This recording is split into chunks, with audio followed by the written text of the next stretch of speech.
Hey amigos, did you see that spider? And my friends, that is exactly why you do not walk out at night without a flashlight where I live in South Texas. And 'tis the season.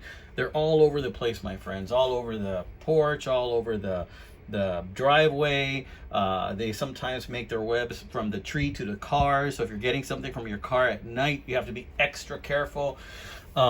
Usually they make their web and then they go up high so that, they're going to be out of the way of people. Usually they don't bother people. I've never really sought to eradicate them or anything like that. I just don't want my house to become Kingdom of the Spiders. You guys ever see that movie? Oh my God, I still have terrible feelings of that movie I saw when I was a kid. But yeah, man. So got to be careful down here where I live, buddy. But anyway, check out this knife out. Now, I'm going to show you some pictures right about here.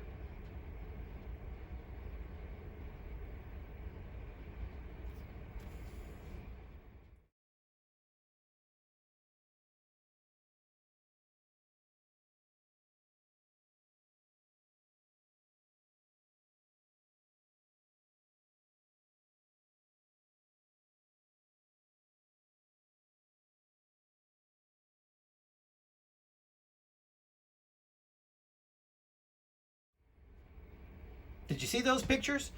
That's blood, my friend. I'm pretty sure that's blood. When I got this knife, it was kind of dirty and there was some black pigmentation all the way around in several areas, lots of like black spots. And then I started to realize that, as I was cleaning it with WD-40, those black spots started to turn kind of reddish. And then I thought, that looks like blood. The question is it human blood? Is it blood from a deer, that they were field dressing out there? Is it what kind of blood is it? Is it animal or human? I don't know. But that's why we got to clean our knives, guys. That's why we got to clean our knives. So this is the horse picker. This is a horse picker, and it is 1, 2, 3. It is about 3 7/8 inches in the closed position. 1, 2, 3. Yeah, almost 4 inches. Not quite 4 inches. And check it out. It's got a nice blade. This is a Japan knife. Nice snap open, stainless steel, Japan. My best guess on this is possibly 80s, late 70s, 80s. And if you look super duper close, you can probably still see some flecks of that blood. Some of it just wouldn't come off. It would not come off, and I don't want to really scrape it that hard, like to mess the finish on the knife. And I scrub with WD-40. Might go in there some more and do a little bit more scrubbing, let it soak for a bit. But I've had this for months, guys. I've had it for months. But, and I did a lot of cleaning on it, let me tell you. But yeah, I think there might still be a little bit of blood. And that's after soaking it in WD-40. So in any case, check out this beautiful knife. I mean, this is a really nice knife. I mean, I don't have horses. One of my brothers used to have horses for a while. And, he would do all the work associated with having a horse, so I don't know if one of the things he used to do was to pick the hoof of a horse, but this is a horse picker hoof. This is a horse picker knife, and this is for picking, I guess, the hooves of horses or other animals to get stuff out of there. If you're cleaning them out, you're going to shoe them or something. It's pretty sharp, it's very easy for me to understand why somebody could cut themselves with this knife. But yeah, look at that. There's some more close-ups of the spots. I mean, to me, that looks like blood. What do you say, guys? I mean, I think that's blood. There was a lot more of that towards the edge, too, and I was able to clean some of that off. Look, there you see a few. Yeah. So in any case, it's a nice knife. Check out the spacing on that. Look at that. I mean, these Japan knives from the late 70s, early 80s, they have great tolerances, and they're just made really well. And this part, the part with the knife, is a lockback. You see how on the back, this part is a lockback, but the hoof picker over here is more of a slip joint.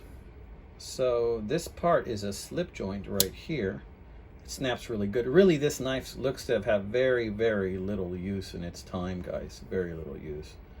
But check it out. It's not really a slip joint, and I'm just noticing that. I haven't really looked at it. It's a liner lock. So here we have a knife that has both a lockback mechanism and a liner lock. So I think this bad boy was ahead of its time. That's kind of making me rethink this, as if this knife maybe it was from the 90s instead. Look at that. It's a little liner lock. You know, one of the things that I was thinking about, let me close the blade here. It's a drop point blade. Probably 440. Nice snap. Look at that. You know, they sell these little things that you can pull doors with, door handles open, or if you're going to move something around and so that you don't have to, you know, touch it with your fingers now in the day of COVID for people that may forget to wash their hands, you know, or something like that. You know, this will work really good for that. Like if you need to move something around or poke and prod something, you know, if you're going to grab the handle to a door and open it, or if you need to pick something up, you know, if you're an investigator or something like that, I guess, you know, there could be other uses for this little picker. It's not very sharp. It's kind of dull, you know, but I guess I can see where this could be used to open a door. Maybe if it has one of those door handles that you can slip this under or over and just pull it over. If you're going to press an elevator button, you can press that elevator button. If you don't want to touch it with your fingers, you know, I can totally see that. So in this age of COVID, this might actually be very, very useful. But in any case, I wanted to show you this beauty of a knife. And it's got standard brass bolsters, brass liners with this, looks like this ebony wood. It's kind of like a dark wood. I want to call it ebony, but I'm not sure. Don't know what kind of wood that is. Let's close that. Yeah. And it really doesn't even take any extra space up, you know. Now, let me show you this. Let me put this down for a sec. I'm going to show you this. Look at the sheath it came with. This is a very supple sheath. I mean, this is durable, but it is so supple. There, it's held together with a rivet, and it's sewn. So it's got a rivet, and it's sewn around the rivet. That I really like. This is a very used sheath, but man, this sheath is actually really good, and I can also use this for other knives that'll fit this size. So I'm really psyched about that sheath very, very much. So I wanted to show you that as well.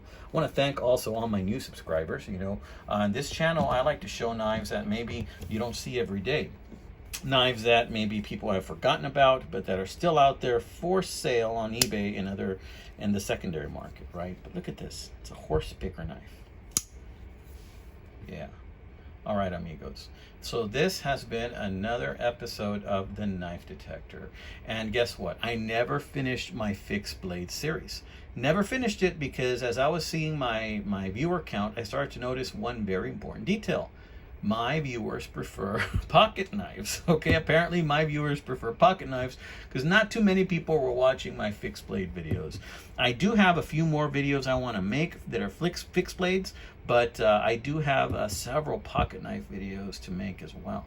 So because of that, you know, I let those last 3 fixed blade videos take a back seat. Plus, I also have a fixed blade / folding knife. This Pakistan knife I bought that has a really pretty blade on it, and then it also has a folding knife kind of like as part of the handle. In any case, you'll see it later on. Just want to thank all my viewers. You all have a blessed day, my friends.